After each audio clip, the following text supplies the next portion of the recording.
सम्मानित सभी पत्रकार बंधुओं को, चाहे प्रिंट मीडिया के हो, विजुअल मीडिया के हो या छायाकार हो, सबको भारतीय जनता पार्टी झारखंड प्रदेश की ओर से अभिनंदन। रविवार का दिन है, उसके बावजूद बड़ी संख्या में आप सब लोग आए, इसके लिए भी मैं अपनी ओर से आपके प्रति आभार व्यक्त करना चाहता हूँ। हम सबको जानते हैं कि झारखंड पब्लिक सर्विस कमीशन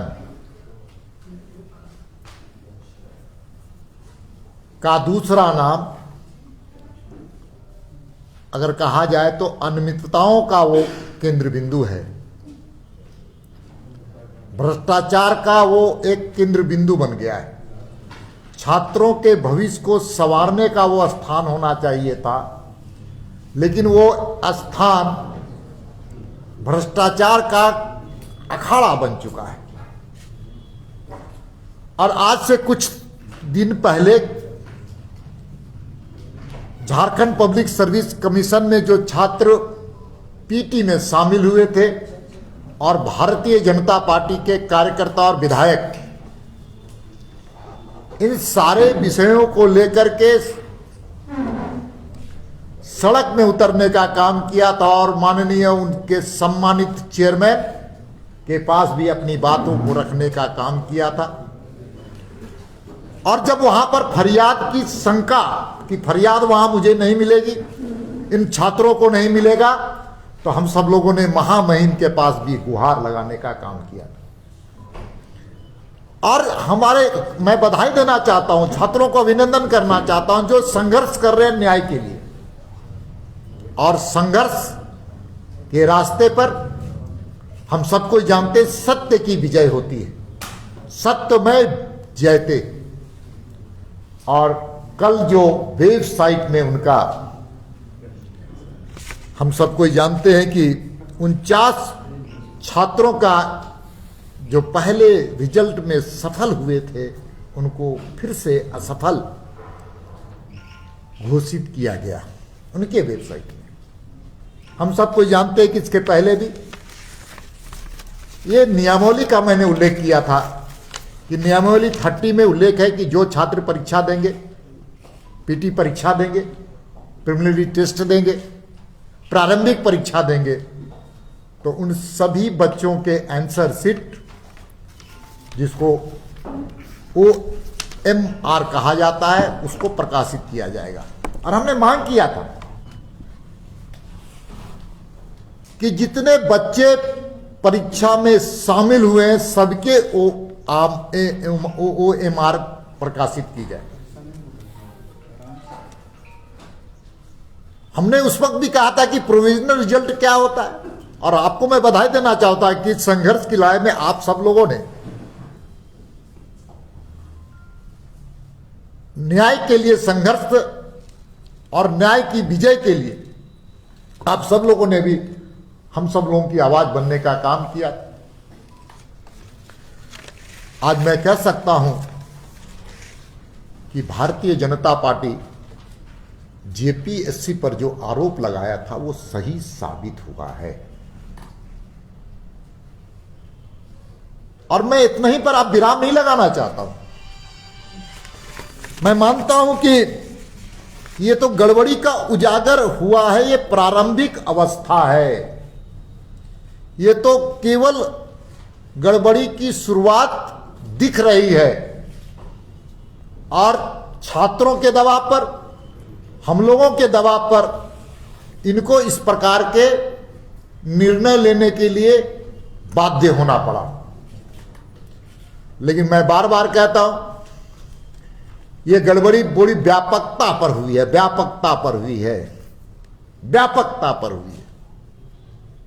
इसलिए सभी बच्चे, मैं मांग करता हूं राज्य की सरकार से कि नियमावली 30 का जेपीएससी पालन करे, सभी बच्चों के OMR वेबसाइट में लोड किया जाए, सभी बच्चों के। ये तो केवल साहेबगंज और लोहरदगा के कुछ बच्चों का किया गया है, और हम लोगों ने जो लोगों ने आरोप लगाया था उसी आरोप की जांच हुई है। लेकिन इस मामले में मैं कहना चाहता हूं कि ये गड़बड़ी प्रारंभिक अवस्था में प्रथम दृष्टया में सच साबित हुई, लेकिन जिन छात्रों के साथ 49 बच्चों के कारण 49 बच्चे परीक्षाओं में उत्तीर्ण नहीं हो पाए, अगर 49 बच्चे गलत लोगों को किया गया है, मान लीजिए उनकी ही बात रखी जाए, तो 49 जो अच्छे मेधावी बच्चे हैं वो वंचित हो गए, तो इसके लिए कौन दोषी है? दोष तो निकल गया है अब प्रारंभिक जो दृष्टया है प्राइमा फेसिया में, लेकिन भविष्य ये जो हम लोगों ने आरोप लगाया था ये दिख गया।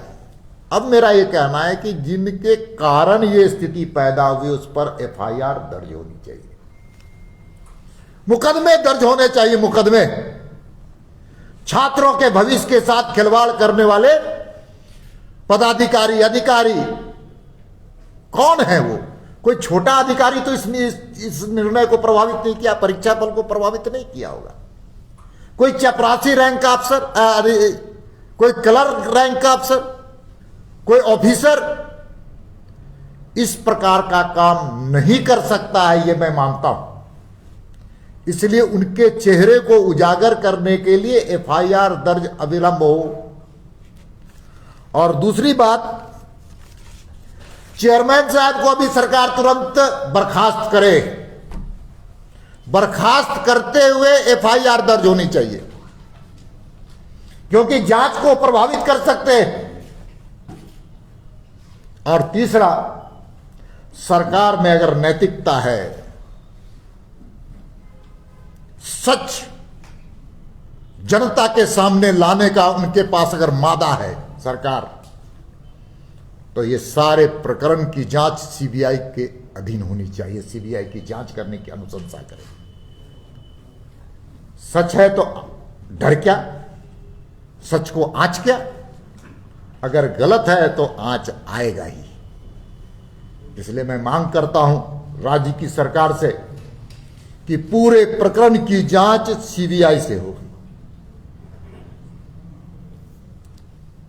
और भारतीय जनता पार्टी लगातार इस विषयों को लेकर के आगे बढ़ेगा कि दूध का दूध और पानी का पानी होने के लिए हम सब लोग सीबीआई की जांच की मांग करते हैं। साथ में कुछ कांग्रेसी नेता अखबारों में बड़ा बड़ा बयान दे रहे थे कि वहां कुछ गड़बड़ी नहीं हुई है, वहां सब कुछ पाक साफ है। अब थोड़ा वो भी समाज से माफी मांगने का काम करे और छात्रों से माफी मांगने का काम करे। बड़ी बड़ी बात। और कांग्रेस को भी, कांग्रेस के बड़े नेताओं को भी ध्यान देना चाहिए, इस भ्रष्टाचार का समर्थन करने से उनके पार्टी को भारी नुकसान हुआ है, भारी नुकसान हुआ है। मित्रों, इसलिए पूरे जेपीएससी के प्रकरण के चलते मुझे दिल्ली में हमारे कई मित्र, कई नौजवान मित्र, कई बुजुर्ग जिनके बच्चे झारखंड में पढ़ते हैं, उन लोग आकर के कहते हैं कि झारखंड में अब जेपीएससी की परीक्षाएं के कारण झारखंड का चेहरा और दागदार हुआ है। इसलिए सरकार को भी गंभीरता से विचार करते हुए एफआईआर अविलंब दर्ज करे, दोषियों पर तुरंत कार्रवाई हो और सीबीआई की जांच अविलंब हो। इसके लिए भारतीय जनता पार्टी मांग करती है। इसी के साथ मैं दूसरा विषय आप सब लोगों को बताना चाहता हूं कि 10 तारीख को पूरे देश में मानवाधिकार दिवस मनाया गया। 10 तारीख को पूरा देश ही नहीं, दुनिया में मानवाधिकार दिवस मनाया गया, ह्यूमन राइट्स के लिए। लेकिन झारखंड के संदर्भ में मुझे कहना है कि इसी झारखंड में लगभग 2 साल, तो अब 2, 4, 5 दिन बच गए 2 साल होने के लिए, 3000 ऊपर से ज्यादा बहनों के साथ बलात्कार की घटना घटी, लेकिन राज्य की सरकार के पास चिंता नहीं है कि महिला आयोग भी गठित की जाए। महिलाएं अपनी बातों को महिला आयोग में निर्भीकता से रखने का काम करते हैं। उसी प्रकार से आपको जानते हैं कि पिछड़ा आयोग भी यहां पर नहीं है।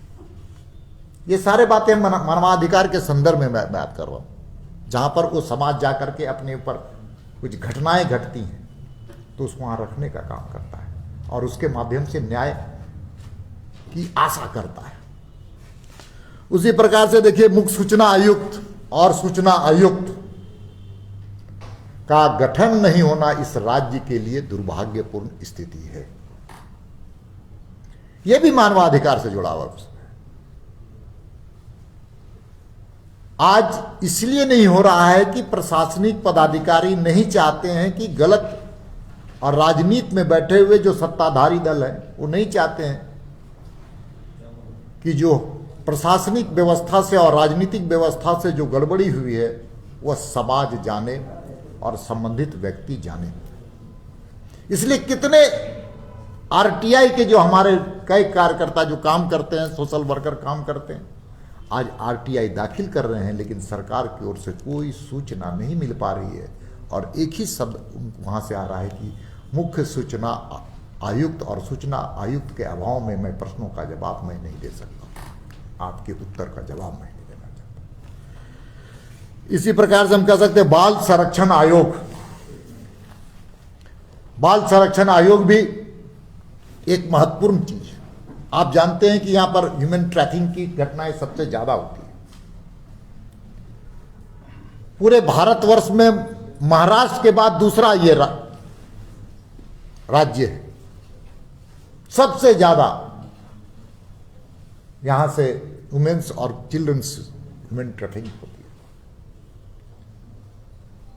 और उसके नियंत्रण के लिए, उसके रोकथाम के लिए भारत सरकार ने बनाया है बाल संरक्षण के लिए कानून अधिनियम पास किए गए और उसी के अंतर्गत बाल संरक्षण आयोग का गठन किया गया है।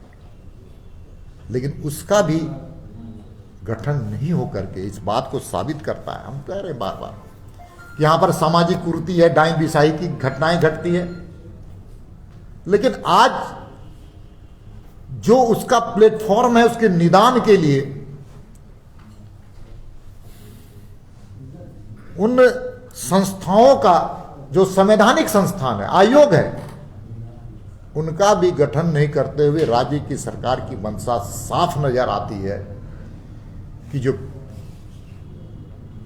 दलित है, महिला है, पीड़ित है, पिछड़ा है, बाल संरक्षण आयोग है, इन प्रकार के चीजों का आयोग का गठन न करते हुए इस बात का स्पष्ट संकेत राज्य की सरकार की ओर से मिल रहा है कि सरकार को इन वर्गों से कोई मतलब नहीं है और उन पर हुए अनाचार और अत्याचार से राज्य की सरकार को कोई मतलब दूर दूर तक नहीं है। इसलिए भारतीय जनता पार्टी मांग करती है कि ऐसे संवैधानिक आयोगों का गठन अविलंब करे, जिससे समाज को एक नई आशा दिखने में सहयोग मिलेगा। तीसरा विषय मैं आपके सामने ध्यान आकृष्ट करना चाहता हूं कि झारखंड के कई कांग्रेसी राजस्थान गए, महंगाई के सवाल पर गए कि घूमने गए।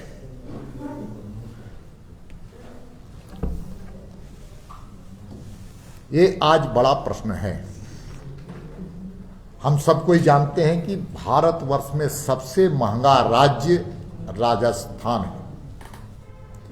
राजस्थान में सबसे महंगी बिजली है, राजस्थान में सबसे महंगी पानी है,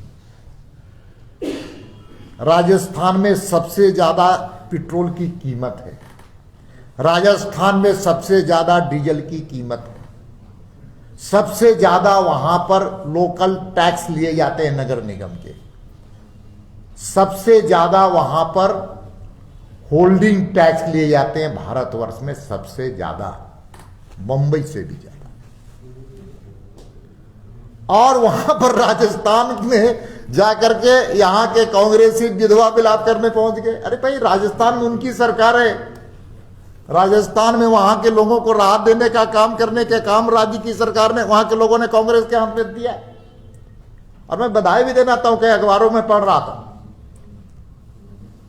अच्छी बातें उन्होंने लिखी और हम सब लोगों को भी एक ध्यान आकृष्ट कराने का काम किया समाज को आके, उसके लिए भी बधाई के पात्र हैं। लेकिन सच ये है,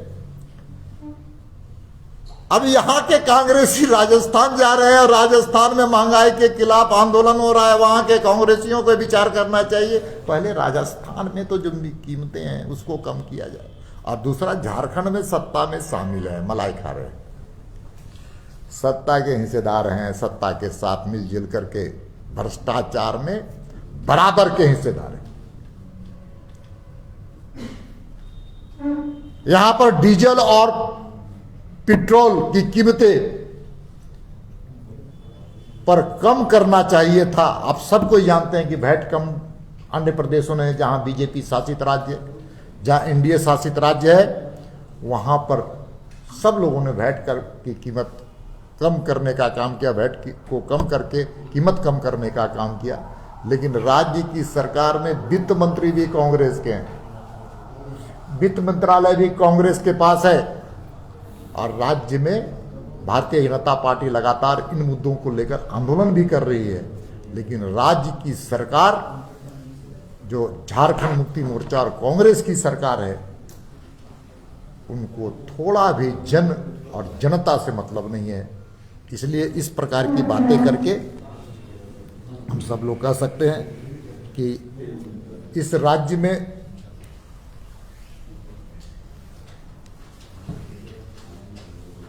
राज्य की सरकार जन विरोधी सरकार है। इसलिए तीनों विषयों को मैंने रखा।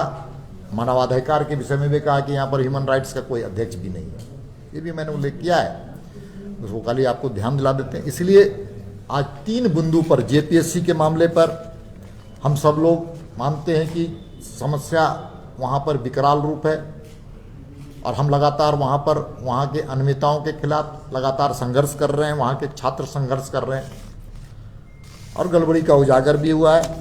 उसी तरह से मानवाधिकार के जो हमने कई बिंदुओं को आपको सामने रखने का काम किया, और कांग्रेसी और राजस्थान का पर्यटकीय दौरा इस संदर्भ में हम आपके सामने हमने ध्यान दिलाया है। बहुत बहुत धन्यवाद आप सब लोगों का। हमारी आपकी ओर से कोई प्रश्न है तो सवाल है, जो 49 लोगों को जो किया गया तो वे लोग हैं जिनका रोल नंबर हम लोगों ने उजागर किया था। ऐसे तो 490 हो सकते हैं, 1090 हो सकते हैं, तो फिर इस पीटी परीक्षा के रिजल्ट का नहीं, मैंने कहा कि पीटी परीक्षा रद्द होनी चाहिए। पीटी परीक्षा रद्द होनी चाहिए, इसलिए रद्द होनी चाहिए कि ये भ्रष्टाचार वहां पर अनियमितताएं उजागर हुई हैं, और पीटी की परीक्षाएं अविलंब रद्द हो, एफआईआर दर्ज हो, सीबीआई से इसकी जांच हो। दीपक जी, बीजेपी जेपीएससी मुद्दा को लेकर सड़क पर भी उतर गई है, सदन में क्या प्लान है? अब 15 तारीख को विधायक दल की बैठक भारतीय जनता पार्टी की होनी है, और हर समस्या, जनहित के हर मुद्दे को भारतीय जनता पार्टी के विधायक हर बार की भांति पिछले सत्र में भी उठाने का काम किया था हमारे विधायकों ने, पार्टी के विधायकों ने। इस बार भी पीछे नहीं हटेंगे, आगे बढ़कर के सरकार को घेरने का काम करेंगे। और कोई प्रश्न खत्म? बहुत बहुत आप सब लोगों का